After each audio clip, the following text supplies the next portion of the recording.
Bonjour à tous, merci de nous rejoindre aujourd'hui pour ce webinaire et nous accorder un petit peu de votre temps. Remerciements aussi à la société Redley du groupe DM2F, notre partenaire et qui nous accueille aujourd'hui. Concernant les presses cerveau, nous avons fait le choix dès le départ d'une technologie spécifique afin de maîtriser l'ensemble du processus. C'est-à-dire que chez CI, déjà, vous ne trouverez pas de presse mécanique avec un pack cerveau. Nos machines sont complètement dédiées à l'utilisation. Elles ont été dessinées, elles ont été imaginées pour être utilisées avec la technologie cerveau. Ça veut dire que les bâtis, déjà, sont spécifiques, avec des déformations, des jeux qui ont été travaillés et qui ont été extrêmement réduits. Un moteur spécifique, qui est un moteur CI, développé, imaginé pour CI, c'est-à-dire un moteur qui n'est utilisé que pour notre technologie, puisque c'est un moteur à très haute énergie, très haut couple et à très basse vitesse, qui peut répondre uniquement aux besoins de l'application en presse cerveau. Nous avons également beaucoup travaillé sur ces machines, sur l'ensemble des transmissions, afin de réduire au maximum les jeux de fonctionnement. Pour exemple, les pignons primaires sont usinés directement sur les arbres moteurs afin de réduire tous les jeux d'assemblage. Nous avons des jeux réduits dans les transmissions et on est sur du réel direct drive, entraînement direct, puisque le moteur entraîne directement les excentriques ou les vilebrequins. En termes de technologie, le challenge était aussi la possibilité d'avoir des mouvements ultra rapides, les informations que vous transmettez au moteur et d'éliminer ou de réduire au maximum les décélérations, accélérations du moteur quand vous avez des changements de vitesse ou des changements de position. Ça a été réalisé par un driver spécifique placé entre la PLC et le moteur qui nous permettent de répondre quasi instantanément et nous donner accès à un certain nombre de motions comme le mode vibratoire rapide et de ne pas avoir à supporter les moments de décélération, accélération du moteur dans les phases de transition. Ça permet d'optimiser au maximum les mouvements de la machine sans avoir une latence dans les mouvements entre deux changements de vitesse ou deux changements de position du moteur. L'idée CI, c'est de continuer en permanence à améliorer son système. On utilise toujours les derniers composants du marché, les mises à niveau. Nous avons beaucoup de gens au R&D qui travaillent en permanence sur ces sujets. Et nous allons très prochainement passer d'un système PLC à un système de PC industriel pour apporter encore plus de performance à nos machines et donner accès dans la programmation à des possibilités allant du découpage fin à l'aboutissage profond, en passant par tous les modes intermédiaires et surtout des motions qui sont hyper spécifiques pour des pièces très très particulières. C'est quelque chose qu'on rediscutera un petit peu plus tard avec l'expert outil de DM2F. Voilà, globalement, l'idée, le concept de la presse cerveau. Le dernier point qui est important, on a également beaucoup travaillé sur l'économie d'énergie, puisque c'est un sujet qui est important en ce moment, d'avoir des machines qui consomment le moins possible, des machines qui restituent de l'énergie, des machines qui soient pas gourmandes, des machines vertes. Donc on utilise des moteurs qui sont des moteurs à refroidissement à air, pas besoin d'unités de refroidissement derrière la machine. Donc on a un impact environnemental qui est extrêmement réduit et je pense que c'est aussi un sujet qui est extrêmement important de nos jours. Merci Hervé. Donc juste pour vous présenter, donc DM2F est un groupe qui regroupe 3 sociétés dont notre métier de base est la sous-traitance, aussi bien en découpage, emboutissage, tôlerie que la mécano-soudure.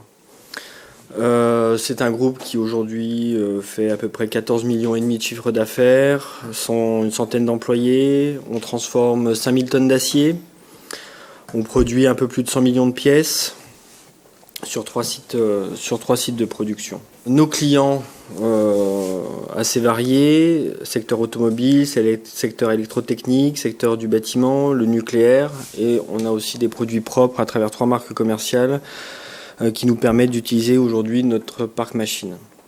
Donc il y a 2 ans, on s'est posé la question effectivement de renforcer notre parc machine sur le secteur du découpage emboutissage La question se posait de savoir si on prenait une presse mécanique pour compléter notre parc ou si on changeait de technologie.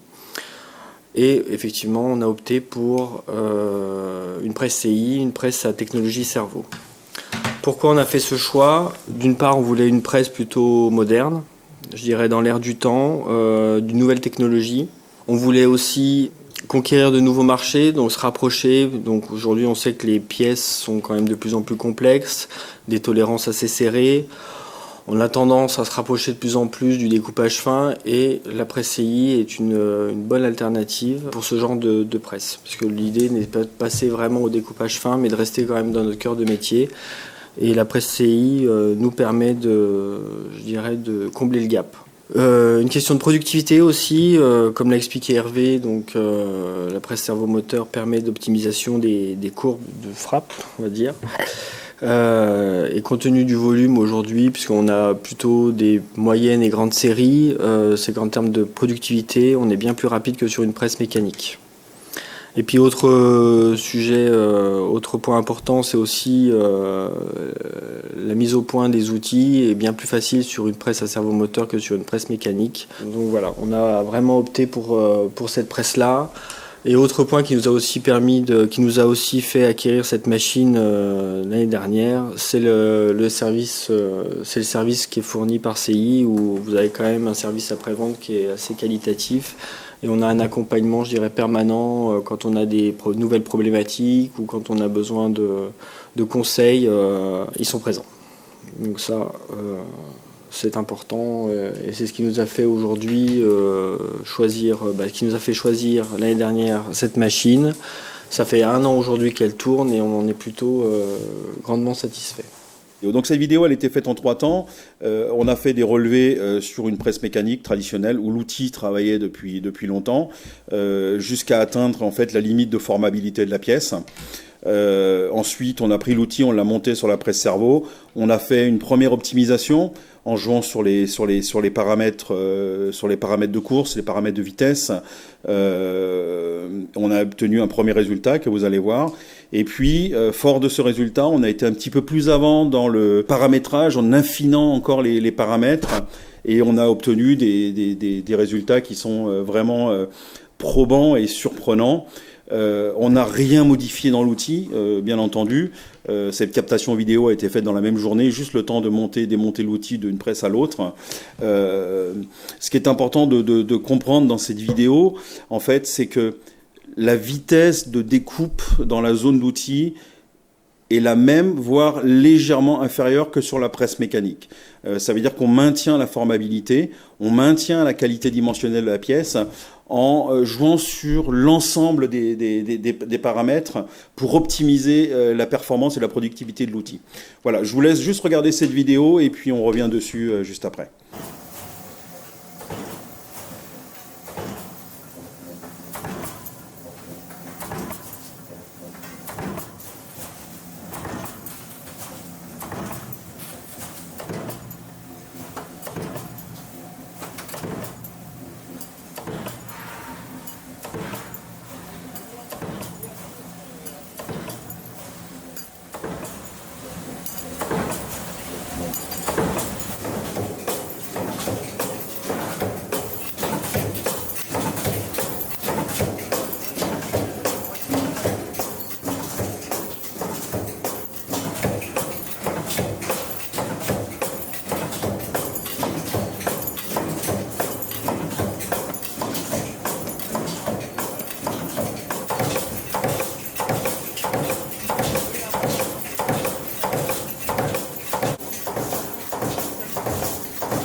Voilà, donc concrètement, l'outil sur la presse mécanique, on avait une vitesse de l'ordre de 36 coups minutes, 36 pièces minutes. On l'a monté sur la presse servo, on a optimisé certains paramètres, On a atteint assez rapidement, en fait, en quelques minutes de reparamétrage 56 coups minutes. Et ensuite, en affinant un petit peu plus, en allant un peu plus avant dans les paramètres, on a atteint 92 à 93 coups minutes. C'est une performance et ça vient un petit peu tordre le cou à une idée que j'entends souvent aujourd'hui, que les outils existants qui doivent être montés sur une presse cerveau doivent être modifiés. On voit que pour une grande partie de ces outils, c'est absolument pas le cas. Simplement, c'est juste jouer sur des paramètres, sur des courses, sur des vitesses qui sont paramétrables au dixième ou à la seconde sur la presse cerveau CI, qui nous permettent très rapidement d'optimiser un outil, de le rendre plus productif et de faire vraiment des gains directs.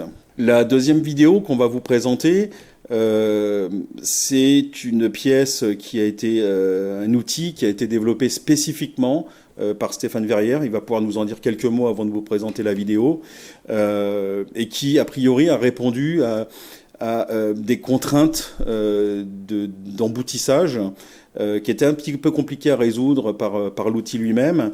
Et Stéphane s'est servi des possibilités de la machine pour contrecarrer ces difficultés et atteindre une très belle qualité de pièce au sortir.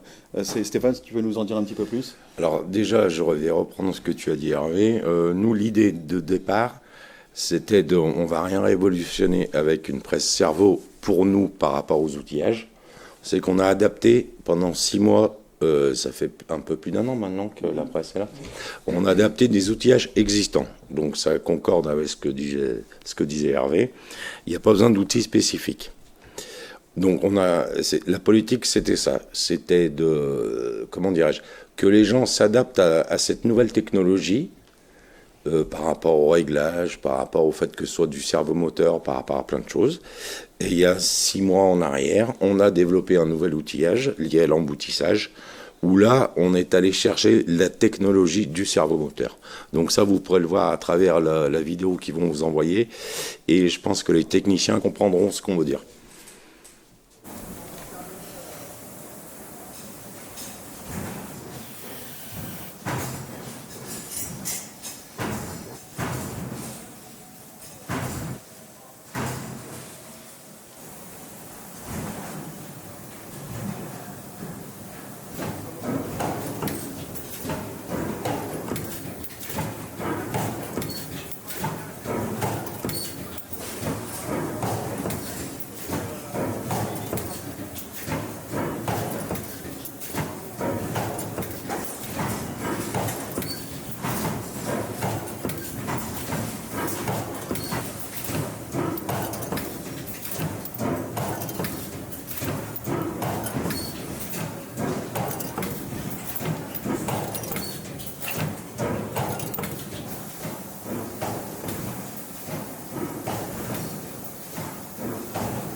Voilà, donc je pense que cette petite vidéo est relativement parlante quant au mouvement de la presse. Il y avait certaines contraintes dimensionnelles dans cette pièce et le fait d'avoir un mouvement de retour et de refrappe de la pièce a permis vraiment de rentrer dans les tolérances du client qui était relativement serré. Là, Stéphane peut nous dire un peu plus de choses sur ces tolérances. Sur le collet qu'on a sur le soyage qu'on a en bout d'emboutissage, on est à plus ou moins 5 centièmes. Juste en travaillant sur les réglages, on a gagné 1,5 centième, ce qui nous a fait rentrer dans le zéro.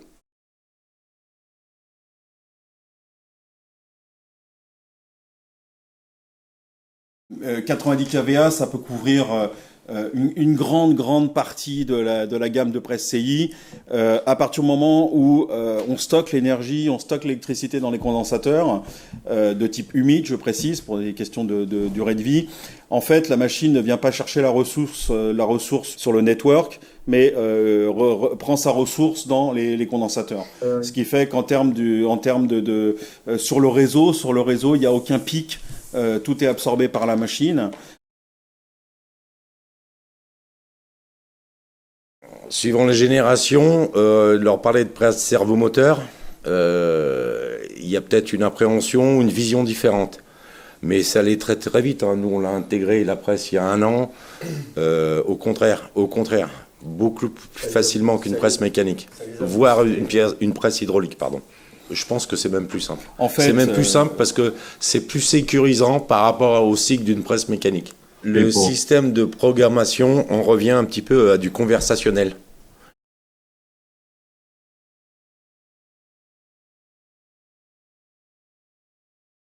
La question sous-jacente, c'est est-ce qu'on peut, dans un même temps de cycle, cycler un certain nombre de mouvements différents, en fait? Oui, c'est la discussion qu'on a eue il y a peu. Oui, tout à fait, je m'en souviens très bien.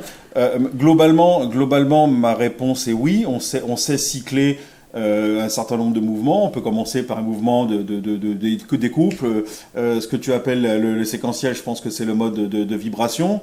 Et puis ensuite, un mode de découpe à basse vitesse pour avoir une face propre qui se rapproche plus ou moins du découpage fin.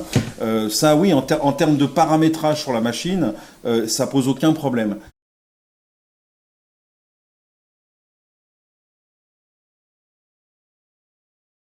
Oui, je pense qu'on a des applications, en sachant qu'on n'a pas de machine spécifique pour la découpe de tôle moteur. Après, répétabilité au point mort bas, en standard, sur une presse servo comme celle que vous avez vue dans la vidéo, on a un positionnement du coulisseau qui se tient sur 2 centièmes sur 8 heures. D'accord. Mesuré, en plus. Oui, mesuré, hein, bien sûr, mesuré. Par exemple, sur la vidéo que vous avez vue sur la pièce emboutie, on a dû en frapper, allez, je sais pas combien, 600 000 à peu près. Il n'y a pas eu un affûtage. Il n'y a pas un ébrèchement d'outils.